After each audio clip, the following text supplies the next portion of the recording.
ए आकाशवाणी जम्मू है। हूँ तुस विजय बजाज कोला खबरां सुनो। प्रधानमंत्री नरेंद्र मोदी होर अज्ज जापान, पापुआ न्यू गिनी ते आस्ट्रेलिया दे दौरे पर रवाना होए गेदे न। अपने दौरे दी पैहली पड़ां च जापान दे प्रधानमंत्री फूमियो किशीदा हुंदे साद्दे पर G7 मुल्खें दे शिखर सम्मेलन च शामल होंगन। इनें मुल्खें दे दौरें लेई रवाना होने शा पैहले प्रधानमंत्री होरें आखेआ जे ओह हिरोशिमा च G7 मुल्खें दे शिखर सम्मेलन च हिस्सा लैंगन, जित्थे उनें कुल संसारी सतह दे बक्ख-बक्ख मुद्दें पर इक सेहतमंद चर्चा दी हीखी लाई दी ऐ। तोआईं नमीं दिल्ली च पत्रकारें गी संबोधित करदे होई विदेश सचिव मोहन क्वात्रा होरें आखेआ जे G7 शिखर सम्मेलन नै केईं प्रमुख प्राथमिकताएं दी ताल कीती दी ऐ। विदेश सचिव होरें आखेआ जे इस सम्मेलन च भारत दी शमूलियत त्रौं औपचारिक इजलासें च होग। इंदे च पैहले दौं इजलास 20 मई गी ते त्रीया इजलास 21 मई गी होग। G7 शिखर सम्मेलन थमां बक्ख बारे प्रधानमंत्री मोदी होर G7 मुल्खें दे नेताएं कन्नै दपक्खी गल्लबात करङन। जापान नै आस्ट्रेलिया, ब्राजील, इंडोनेशिया, दक्खन कोरिया, वियतनाम ते संयुक्त राष्ट्र सने केईं होर दुए मुल्खें गी बी साद्दा दित्ते दा ऐ। प्रधानमंत्री होर जापान दे अपने हमरुतबा हुंदे कन्नै बी दपक्खी बैठक लाङन ते हिरोशिमा च महात्मा गांधी हुंदी मूर्ति परा पर्दा गोआड़ङन। जापान दे दौरे परैंत प्रधानमंत्री होर पापुआ न्यू गिनी जाङन, जेह्दे परैंत उंदा आस्ट्रेलिया जाने दा कार्यक्रम ऐ, जित्थे ओह आस्ट्रेलिया दे प्रधानमंत्री एंथनी एल्बनीज़ हुंदे कन्नै गल्लबात करङन।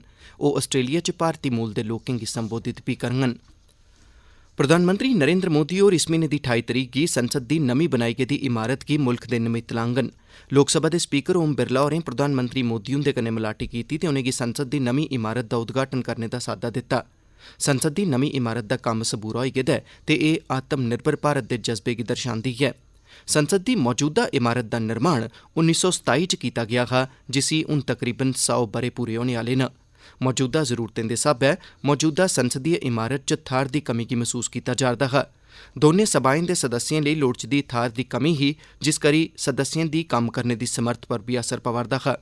इस्सै गल्लै गी ध्यानै च रखदे होई लोकसभा ते राज्यसभा नै सरकार अग्गे संसद दी नमीं इमारत बनाने दी गुजारिश करदे होई इक प्रस्ताव बी पास कीता हा। 10 दिसंबर 2020 च प्रधानमंत्री नरेंद्र मोदी होरें नमीं इमारत दा नींह पत्थर रखेआ। संसद दी नमीं इमारत दा कम्म रिकार्ड समें च उच्च म्यार गी कायम रखदे होई पूरा कीता गेआ ऐ। संसद दी मौजूदा इमारत च लोकसभा च 543 ते राज्यसभा च 250 सांसदें दे बौह्ने दा इंतजाम हा, पर भविक्ख दी जरूरत गी ध्यानै च रखदे होई नमीं इमारत च लोकसभा दे 880 ते राज्यसभा दे 300 मिंबरें दे बौह्ने दा प्रावधान रखेआ गेदा ऐ। दौनें सभाएं दा सांझा इजलास लोकसभा दे चैंबर च लोआया जाग, जेह्दे लेई उत्थे 1280 सांसदें दे बौह्ने दा प्रबंध ऐ। लेफ्टिनेंट गवर्नर मनोज सिन्हा होरें कल श्रीनगर च सिविल समाज दे संगठनें, पंचायती राज इदारें दे नुमाइंदें ते बक्ख-बक्ख संस्थाएं दे नुमाइंदें कन्नै औंदी G20 दी बैठक बारै चर्चा कीती। उनें आखेआ जे जम्मू कश्मीर आस्तै अपनी बन्न-सबन्नी संस्कृति, रीति रिवाजें ते सैलसफा दी समर्थ दस्सने दा एह् इक ऐतिहासिक मौका ऐ। उनें आखेआ जे एह् ऐतिहासिक कार्यक्रम सब्भनें नागरिकें दा ऐ ते उनेंगी एह्दे आस्तै अग्गे औना लोड़चदा। लेफ्टिनेंट गवर्नर होरें सिविल समाज दे सदस्यें गी इस मौके दा फायदा ठोआने ते एह्दी कामयाबी आस्तै सैलसफा ते उद्योग कन्नै जुड़े दे लोकें गी प्रोत्साहित करने लेई बी आखेआ। जम्मू कश्मीर पुलसै आखेआ जे G20 शिखर सम्मेलन दौरान कुसै बी माड़ी घटना गी होने थमां रोकना यकीनी बनाने लेई 3 स्तरें आह्ली सुरक्षा बवस्था होर निग्गर कर दित्ती गेई ऐ। श्रीनगर च पत्रकारें कन्नै गल्ल करदे होई कश्मीर दे ADGP विजय कुमार होरें दस्सेआ जे पुलस NSG ते फौज दी मदाद कन्नै ड्रोन रोधी उपकरणें दा इस्तेमाल करोग।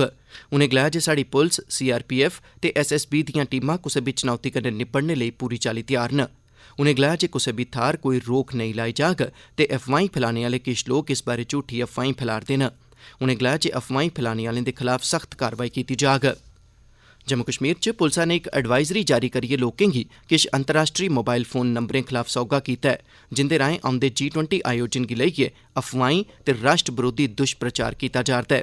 आकाशवाणी दे संवाददाता दी रिपोर्ट मुजब पुलस नै लोकें गी सलाह दित्ती ऐ जे ओह् इस चाल्ली दे संदिग्ध नंबरें ते ऐसे अंतर्राष्ट्री नंबरें गी नज़रअंदाज करन जेह्ड़े G20 आयोजन दे बारे च गलत प्रचार करा करदे होन।